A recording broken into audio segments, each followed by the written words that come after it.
So I'm going to hand you over now to Professor Frances Horgan, who's going to chair our next session. Professor Frances Horgan is a long-standing member of our PPI and Research Committee here in RCSI, and she is a professor in the School of Physiotherapy.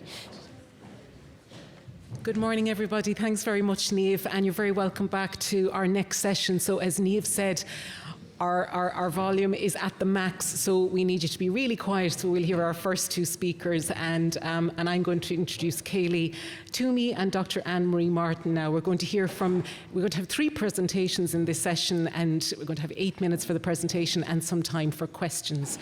So Kayleigh and Anne-Marie are going to speak about the PPI Power Project, planning our work with equality and respect. Anne-Marie Martin is a lecturer in the School of Nursing and Midwifery at University College Cork. Kayleigh Twomey is a graduate of UCC and an advocate for people who communicate in different ways to be heard. So together they're going to be telling you about a paper they published called PPI Power, Planning Our Work with Equality and Respect. So over to you. Thanks very much. Thanks a million. Hi everyone, my name is Anne-Marie Martin. I'm a lecturer in nursing in UCC, and with me here today we have Kayleigh Twomey. I hope everybody can see the two of us clearly and hear us. We're going to present our work called PPI Power, which is planning our work with equity and respect. Next slide, please.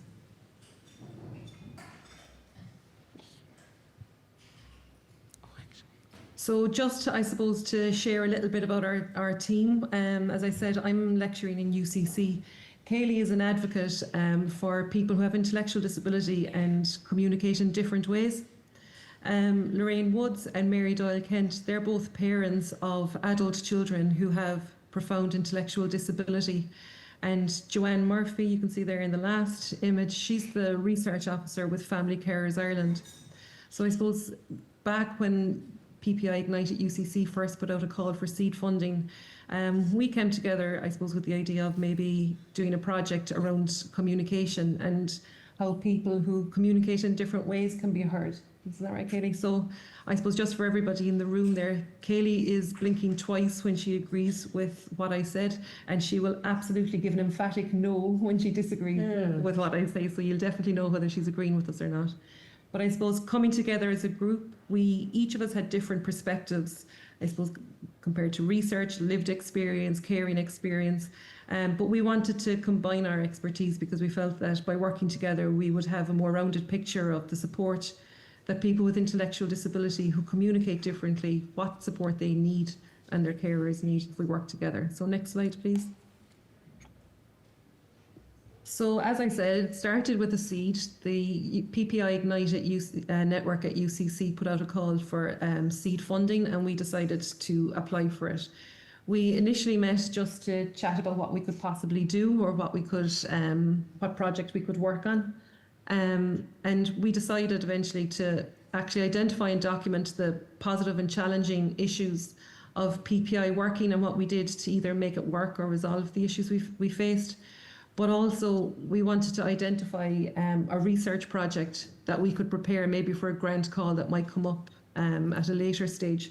So we just wanted to take the time to identify that priority as well. Yeah. So this scheme gave us the opportunity to do both. Would agree? Yeah. So we called the project PPI Power, planning our work with equity and respect. And they were two important, I suppose, values that we felt were important for the project, and hence we included them in the name. Next slide, please. So thankfully we were successful and our work was able to progress. Next slide.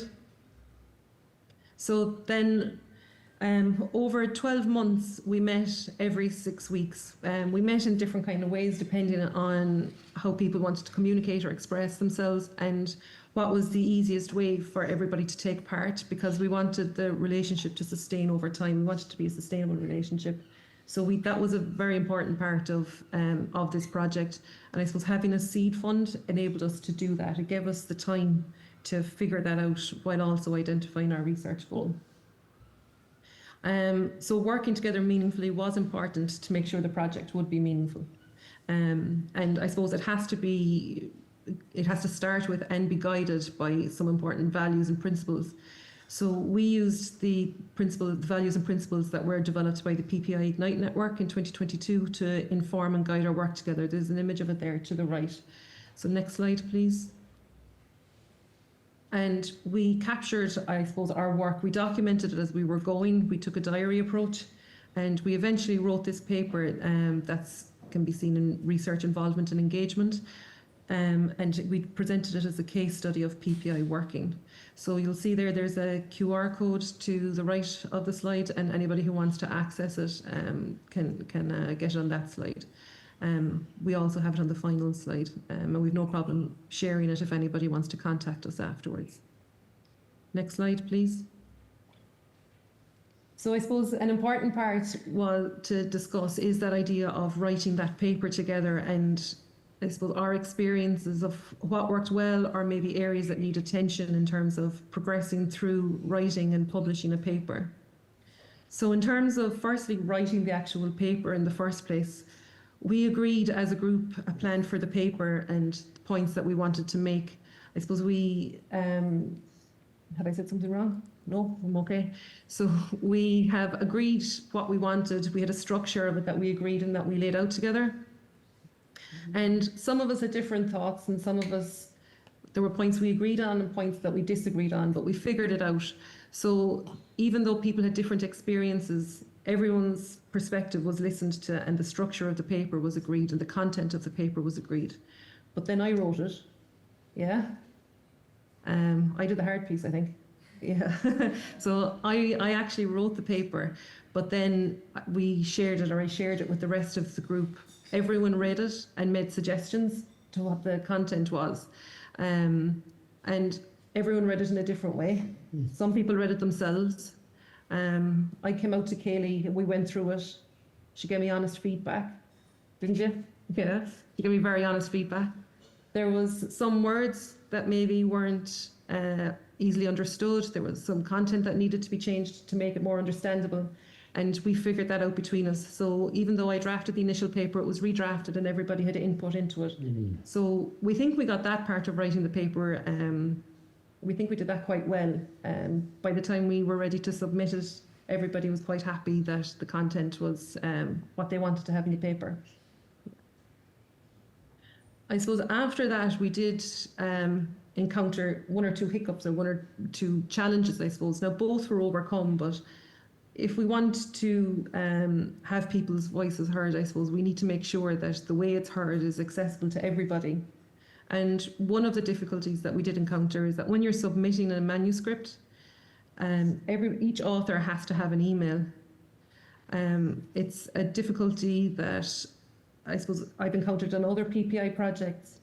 And one of the things I suppose I felt that I didn't want to create a false email because I didn't want to be representing somebody else, and I didn't want to have an account that was in somebody else's name. So we didn't develop an email. We worked with the editors around this previously, and I suppose the way around it was that the person's name wasn't included in the submission, but just before it's published, the person's name is listed in the author list. So I suppose that's, in terms of accessibility and everybody being treated in the same way, I suppose that's one difficulty that we have encountered. But thankfully, we have been able to find a way around that. But maybe it's not everybody being treated in the exact same way. Another issue that we encountered was, I suppose, the requirement by some journals to provide details of the credit taxonomy. So the credit taxonomy is a list of jobs that are involved in writing a paper, and you have to list what jobs people did. But I suppose the way that we wrote our paper, not every journal would recognise that as contributing to writing the paper. Even though everybody's voice was heard in it, they didn't necessarily write it, but their thoughts were reflected in it. So I suppose our position was that they are co-authors. I did write it, I did physically write the paper, but it was changed and it was amended and redrafted according to the feedback of everybody. And I suppose our position was that as such, they should be recognised as co-authors. The idea is that there would be transparency and recognition. That is the idea behind the credit taxonomy. But the difficulty, I suppose, is that if a person's name isn't listed because it is deemed that they don't, because it is the person thinks that they haven't written the paper or their understanding of it, even though they've made a contribution, that's not recognised either. So I think there possibly needs to be a wider understanding of the credit taxonomy. Now, thankfully, research involvement and engagement did accept, and we have published the paper, and all of these things have been overcome. And I suppose some of our difficulties weren't necessarily with that journal either, but they are problems that we have encountered. There are problems we've run into. Yeah, and I suppose it's important to find a way around those. So next slide, please. Something else? No? Okay. So next slide, please. A suggestion that we have is that perhaps journals and editors would consider adopting the PPI network and network values and principles framework and possibly apply it. We do think that collaboration and partnership would be essential, and that idea of working with editors and authors working together to find a way, that has worked for us so far in terms of getting our papers published. But as you will see in the values and principles that are going around the graph, and the idea of flexibility, respect, transparency, trust and empowerment and power sharing, they are important in terms of writing papers and disseminating information and making sure that everybody's voice is heard through different ways. Yeah. Yeah. Okay, next slide, please. So it's really, really important to listen to the people who know. Kayleigh is very passionate about this slide. She thinks it's very, very important that we listen to people who know, and she knows what it's like when people don't listen, when she has something to say and people don't hear. So people with lived experience must be heard. Yeah. And she has suggested 3 ways that this could be done with flexibility. And with, I suppose, the right values and principles. With the right values and principles to underpin the work. The first being, adopt a PPI approach to any work that you're doing, any research work. Make sure that people's voice are heard at that stage. At the second point there is to share your findings in person at conferences. But I suppose a difficulty with this is that it's in the short term and it's narrow reach. So what we're sharing with you today is only going to the people who are attending this conference. But it is a really powerful way of, I suppose, discussing, chatting and advancing work in this area. And it's important that people take the time to interact together to listen. Yeah. And then the last point is that it is important also that information is shared through publication, because although there isn't interactivity between the author and the person reading it, there will be a longer term and a wider reach, because that document will be available long after the presentation is. Yeah? Anything else? No, just that. So I suppose we need to think about how we listen to people and make sure that we give them a voice at each stage, including the dissemination of the work that they are involved in developing. Next slide, please. So we want to thank everybody for their questions, or for their attention. Yeah. And we would welcome any questions that anybody might have around the work we have done. Again, my contact details are there towards the end of the slide, and you'll also see the paper and the QR code again to read in it if you wish to. Thank you, everyone. Great. Thank you very much.